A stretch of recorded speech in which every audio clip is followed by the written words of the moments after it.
देखिए, हम लोग पढ़ रहे हैं 10 सोल्जर और 2 सोल्जर को एक बार, भाई आपको वर्ड मीनिंग भेजा हुआ है, थोड़ा सा एक बार अपने से पढ़ लीजिए। अब पढ़ के आइएगा ना तो ज्यादा अच्छा रहेगा, थोड़ा समझने में समझाने में आसान होता है। हम बताए थे कि 10 सोल्जर जो है ये आपका एक सोनेट है, और सोनेट जो होता है वो 2 भाग में बट जाता है, एक ऑक्टेव में और एक सेस्टेट में। वहां बैठ जाओ बाबू, चारों को बैठल है, बैठ जाओ एक पर, इसी पर, ये जो सबसे जो स्मार्ट लड़कर बैठल है ओकरे पर। अरे तो भाई बढ़ाई ना कर रहे हैं में हो रहा है क्या? चलिए बैठिए, 5 गो हो गया, ठीक है। चलिए चलिए, तो कह रहा है 10 सोल्जर आपका 2 भाग में बट गया बाबू, पीछे देख लो। एक ऑक्टेव होता है, एक सेस्टेट होता है, और इस सोल्जर के जरिए ये रूपर्ट ब्रूक अपना देश प्रेम, अपना देशभक्ति की बात किए हैं, अपना देश का तारीफ कर रहे हैं, देश के लिए जो इनका भावना है उस भावना को व्यक्त किए हैं। ये एक प्रकार का देशभक्ति कविता है, देश प्रेम से जुड़ा हुआ कविता है। उनके लिए उनका इंग्लैंड कैसा है उसी के बारे में इसमें वर्णन किया जा रहा है। और क्या कहता है, एक छोटा सा पॉइंट बना के पहले समझा देते हैं और उसके बाद हम किताब पर आवेंगे। पहला कह रहा है, लेखक कहता है कि हम जा रहे हैं युद्ध लड़ने के लिए। जो सैनिक है रूपर्ट ब्रूक कह रहा है कि मैं जा रहा हूं युद्ध लड़ने, और अगर युद्ध लड़ते लड़ते अगर मैं मर गया, मैं डाई कर गया, मैं मर गया, शहीद हो गया, देश के लिए कुर्बान हो गया, मैं अपने अगर प्राणों का बलिदान दे दूं तो मेरा एगो इच्छा है। अगर मैं मर जाता हूं तो मेरा एक इच्छा, बड़ा छोटा इच्छा है, और इच्छा यही है कि तुम हमको याद करना, हमको भूलना मत। हम तो मर गए हैं, इच्छा यही है कि मेरा बलिदान को व्यर्थ मत जाने देना, तुम हमको याद करना, हमको भूलना मत, हमको अपने दिल में रखना, हमको अपने दिल से मत निकालना। और इतना सोचना, थिंक करना, सोचना कि मरने के बाद भी मैंने अपने देश का काम कर दिया है, मरने के बाद भी मैंने अपने देश का काम कर दिया है, क्योंकि जब मैं मर जाऊंगा, डरो मत, तुमको नहीं जाना है, तुम मत डरो। सैनिक जा रहा है वही बोल रहा है, कहता है कि जब मैं मर, अपना पर मत लेना, कहता है जब मैं मर जाऊंगा, इस सैनिक का भावना है भाई, इस सैनिक का एक देश प्रेम का भावना है कि मरने के बाद भी, अब सुनिए बड़ा बहुत बड़ा बात बोल रहा है, कि मरने के बाद भी काम कर दिए। हम मर गए हैं लेकिन मरने के बाद भी अपना काम कर दिए हैं, क्योंकि जब हम मर जाएंगे, सुन लीजिए, तो मेरा बॉडी को उस विदेशी जमीन के किसी कोना में, किसी जगह में दफन कर दिया जाएगा। जब हम मर जाएंगे तो मेरा बॉडी को उस विदेशी जमीन के किसी कोना में, किसी जगह में दफन कर दिया जाएगा, और जब दफन कर दिया जाएगा तो उस जगह पर मेरे डेड बॉडी का कब्जा हो जाएगा। हाँ जी, उस जगह पर कौन बोल रहा है? रूपर्ट ब्रूक बोल रहा है कि उस जगह पर मेरे डेड बॉडी का कब्जा हो जाएगा, कब्जा हो जाएगा। इसीलिए इंग्लैंड के वासियों, इस बात को याद रख लेना कि तुम्हारा एक सिपाही है जो मर गया है, और मरने के बाद भी उस विदेशी जमीन के जगह पर कब्जा कर लिया है। अब वो जगह उस देश का नहीं होगा, थोड़ा शांति से, अब वो जगह उस देश का नहीं रहेगा। अब मेरे बॉडी का कब्जा हो गया है, अब वो जगह उस देश का नहीं होगा, बल्कि हमेशा हमेशा के लिए वो इंग्लैंड का हो जाएगा। बात समझ रहे हो? जब मेरे बॉडी को वहां दफन कर दिया जाएगा, उस जगह पर मेरा बॉडी का कब्जा हो जाएगा, और अब वो जगह उस देश का नहीं रहेगा भाई, उस जगह पर हमेशा हमेशा के लिए वो जगह किसका हो जाएगा? वो हमेशा हमेशा के लिए इंग्लैंड का हो जाएगा, क्योंकि मेरा बॉडी वहां पर कब्जा कर लिया है। लेखक कहता है कि जिस धरती पर हमको दफन कर दिया जाएगा, वो धरती भले ही संपन्न है, रिच है, महान है। भाई हर धरती अपने आप में महान होता है कि नहीं होता है? हर धरती अपने में, हर धरती का मैं सम्मान करता हूं।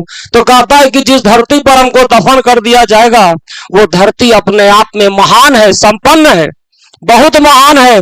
लेकिन जब इस सैनिक का धूल, कहता हम धूल है बाबू, रूपर्ट ब्रूक कहता हम धूल है, हम कुछ नहीं, हम इंग्लैंड के वो धूल है सिर्फ, लेकिन ये धूल सैनिक का है।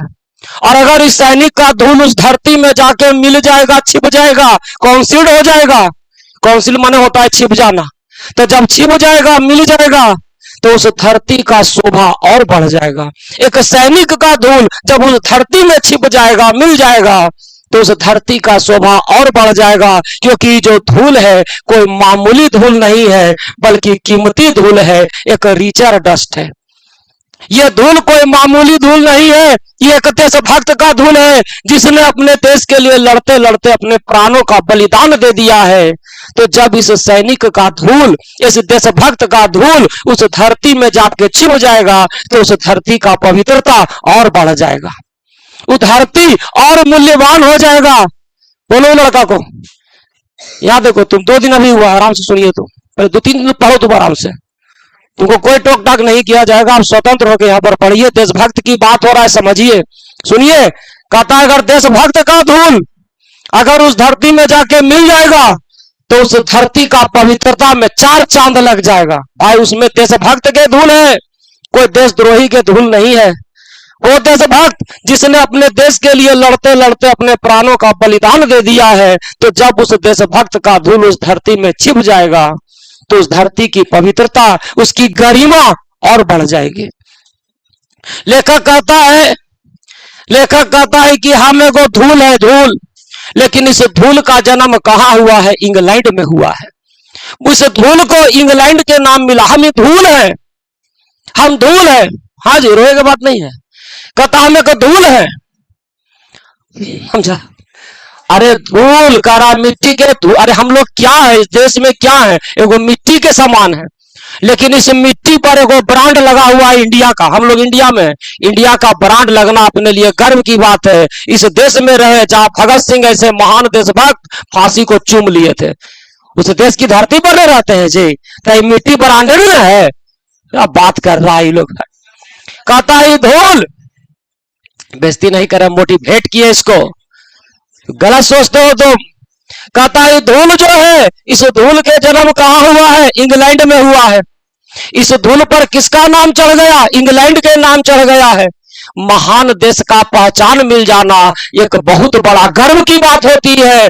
हम बहुत गर्वित है कि हमको महान देश का नाम मिला, और अपने देश के रक्षा के लिए अपने जीवन का बलिदान भी देना पड़े, तो ये मेरे लिए गर्व की बात है, ये मेरे लिए खुशी की बात है। ये धूल कहाँ के है? इंग्लैंड का है। कहता इस धूल को मेरे देश ने सिर्फ जन्म नहीं दिया, इस धूल को संवारा है, इस धूल को गढ़ा है, इस धूल को बनाया है, एक खूबसूरत आकार दिया है, एक अच्छा इंसान बनाया है, अपने संस्कार भर दिए हैं। इस धूल को फेंका नहीं, हम लोग धूल है, फेंका नहीं। हमारे देश ने हमको संवारा है, हमको संवारा है, हमको अच्छे अच्छे संस्कार दिए हैं, सही और गलत का फर्क सिखाया है, कर्तव्य की परिभाषा दिया है, और देश से प्रेम करना सिखाया है। जैसे एक कुम्हार मिट्टी को एक अच्छा से गढ़ करके नया आकार दे देता है, मेरे देश ने हमको आकार दिया है, गढ़ा है, संवारा है, एक अच्छा इंसान बनाया है। मेरे देश ने मुझे जीवन के अर्थ से अवगत करवाया है, अवेयर करवाया है, और कहा है कि जीवन सिर्फ जन्म लेने या मरने का नाम नहीं होता है, जीवन खुद को संवारने और अपने देश को संवारने का नाम होता है।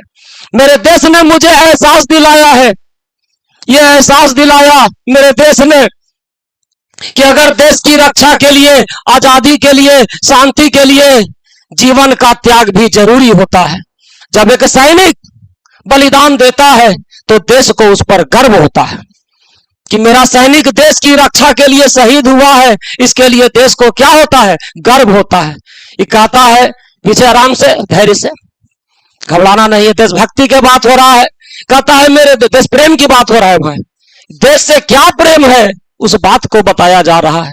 कहता है मेरे देश ने मुझे बहुत कुछ दिया है, मुझे फूल दिए हैं, फ्लावर्स, और मुझे रास्ते दिए हैं, आजादी से घूमने फिरने के लिए रास्ते दिए हैं। जहां मैं अपनी मर्जी से घूमता था, स्वतंत्र पूर्वक जीता था, सुरक्षित जीवन जीता था, मेरे देश ने मुझे स्वतंत्रता दिया है। घूमने के लिए मेरे देश ने मुझे सुरक्षा दिया है। और अगर मेरे देश की स्वतंत्रता और सुरक्षा पर अगर आँच आ जाए, तो क्या करेंगे, अपने जीवन का बलिदान दे करके भी अपने देश की हम रक्षा करेंगे। कहता है मेरे देश ने मुझे फूल दिए और इन फूलों ने मुझे प्यार करना सिखाया है, मुझे फूलों जैसा बचपन दिया है, जिस बचपन को मैंने खूब जिया है। फूल जैसे मेरे माँ बाप मिले, आज हम जा रहे हैं, आज सब मेरा हट हट जाएगा, सब कुछ नहीं बचेगा। हमको याद आ रहा है कि फूल जैसे मेरे माँ बाप मिले और जिस माँ बाप का मुझे प्यार मिला, इस फूल जैसा मेरा देश मिला और इस देश ने मुझे बहुत प्यार किया है। मेरे देश ने मुझे इतना कुछ दिया है कि अब हमको और कुछ का चाहत नहीं है। अब हम अपना खुशी खुशी जान देने के लिए हम तैयार हैं। लेखक कहता है कि जो बॉडी है, मेरा शरीर, ये मेरा नहीं है मेरे दोस्त, ये शरीर जो है ये मेरे देश का है। मेरा शरीर यही जन्म लिया है, यही पला बढ़ा है और यही की हवा में सांस लिया है।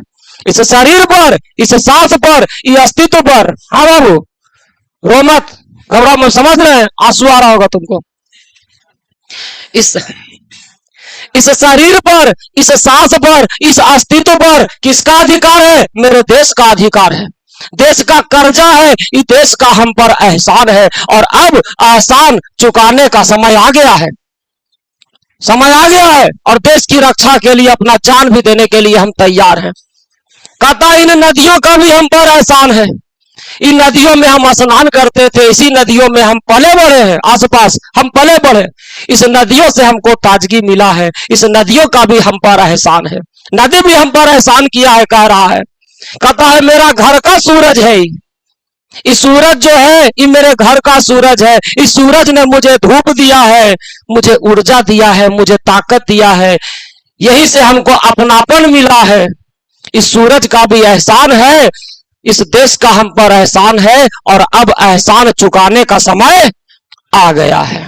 और कैसे एहसान चुकाएंगे? जीवन का बलिदान दे करके। तो हो सब तैयार? ठीक, वेरी गुड, ये होना चाहिए। चलिए आगे, आगे है सेस्टेट। सेस्टेट में कितना लाइन रहेगा? 6 लाइन। वेरी गुड, बहुत अच्छा, ठीक है। तो पूजा पाठ कर ले, कोई सोचे वाला बात नहीं है, ठीक है। मन में एकदम पवित्रता है इसका। लेकिन कलयुग है बाबू, बता रहे हैं, कलयुग में सब उल्टा है, हम यही जानते हैं। जो टीका वाला है बहुत खतरनाक होता है। नहीं, ऐसे ही मजाक कर रहे हैं जनाब। चलिए आगे बढ़िए। नहीं, कलयुग बहुत अलग चीज है। जिसको आप ईमानदार समझिएगा वो बहुत बड़ा बेईमान निकलेगा। हाँ, अब बेईमान जिसको समझ रहे वही आपको ईमानदारी दिखा के चल जाएगा। कलयुग में सब उल्टा है। आइए बढ़िए। हाँ, जिसको आप समझ रहे हैं कि नहीं पढ़ रहा है वही हीरा निकल जाता है, पता नहीं चलता है। इसलिए अभी किसी पर भी आप 100% आप कोई आंख मूंद के भरोसा मत करिए, अभी के जीवन में बता रहे हैं। आगे बढ़िए। चलिए, कहता है जा रहे हो लड़का, जान रहे हैं हम पगला,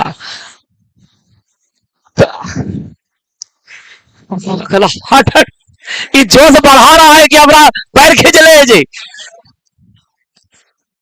हाँ ठीक ठीक, तो तुमको भी साथे लेके चलेंगे, चलो ठीक ठीक, वेरी गुड। कह रहा है कि जा रहे हैं